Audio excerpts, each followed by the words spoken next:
shimfiɗar fuska har ta wuce ta tabarma, zuci kin ɗauka kin sata a cikin koma. Bin kasan na daɗe ban ji daɗin da na ji irin wannan ba. Domin da za ka yi duka kawo ni irin guraren nan, da ko na caɓa. Ok, sai ma na yarda. Ai magana ki dutse abin da yake so hakan za a yi. Kwantar da hankalinki. Idan har kina so, kullum sai a kawo ki gurin nan. Kasan me ke ƙara burge ni a nan gurin? Irin yadda masoya ke ƙara ƙaunar juna, ke faranta wa juna. Haka wasu mata.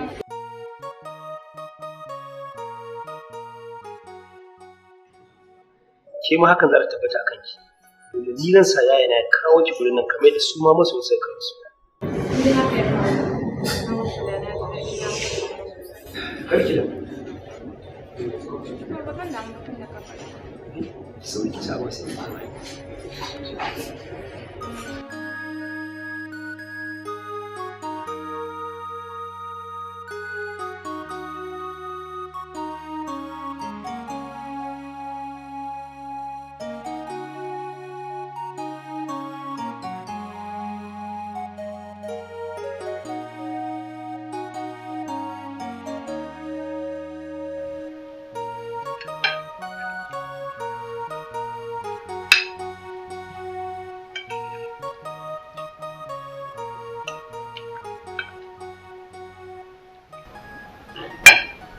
To, alhamdulillah.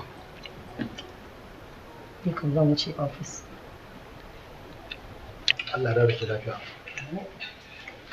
Allah ya kiyaye. Ya sa ina ta.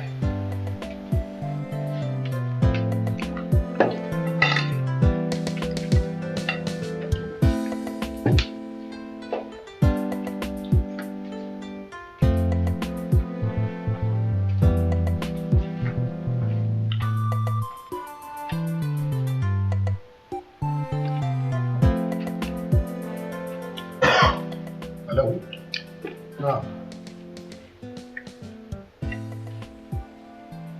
Tani. Lafiya ƙalau.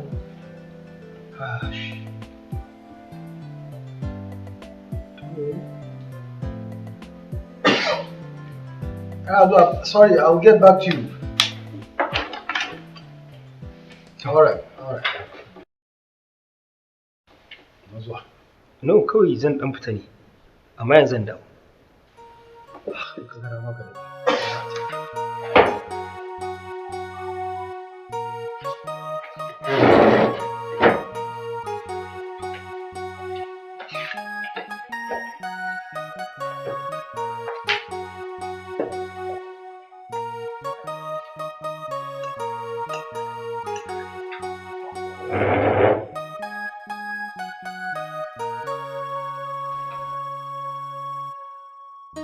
Ya yi salam.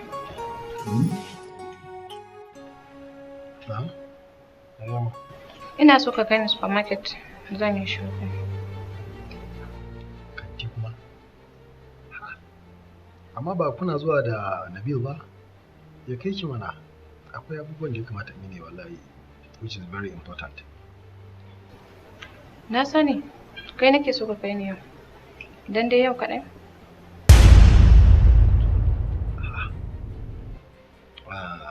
Ya ƙuri da Allah, wallahi ina da wasu abubuwan da ya kamata in yi su. Gobe fa? Gobe ina da meeting. Jibi fa? Ina da zuwa unguwa jibi. Gata fa? Akwai ɗaurin auren abokina. Citta fa?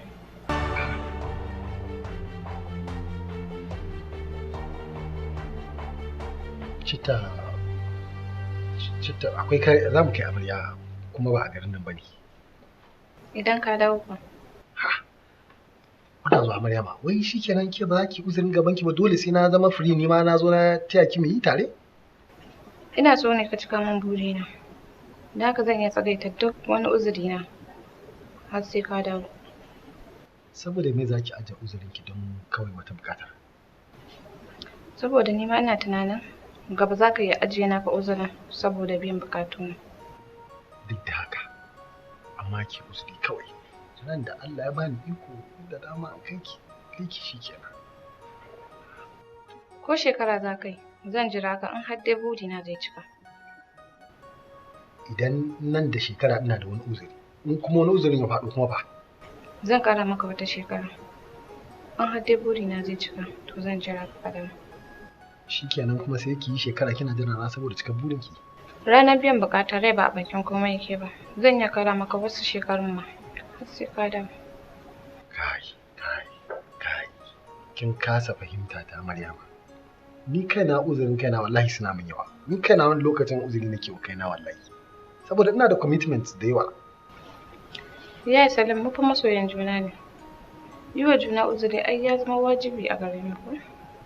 Kin gani kuma idan har ina da buƙata, naga za a ɓata min lokaci. Nakan yi tafiya ni kayana saboda gudun kada a ɓata min lokaci ma raina ya ɓaci. Kawo idan na maka uzurin shekara in har dai buƙata ta za ta biya, ka ga aiko na ci gaba. A kan ka bana tunanin ɓata lokaci, sai da gyara lokaci. Kulawa ka gare ni, ai gyara ne ga lokuta ne. Domin lokutan da nake ɓata ba tare da kai ba, su ne ɓatattun lokuta. Bari in shiga ɗaki, ina da wasu abubuwan da ya kamata in bari. Shimfiɗar fuska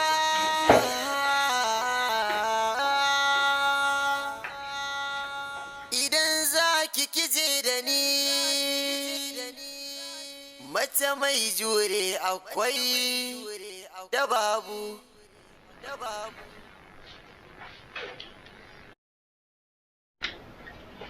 Tumarin yaya dai? Ba komai. Da komai. Kada fa ki manta duk abubuwan da ku tattauna. Ina da ina jin abin da ku tattauna. Tunda har zuciyarki za ta iya faɗa masa wannan kalaman, me yasa bakin ki zai furta babu komai?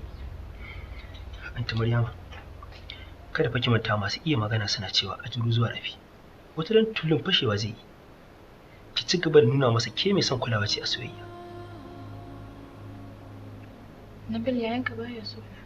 Anti Maryama, yayana yana son ki. Duk sanda babu tausayi ba so bane ba.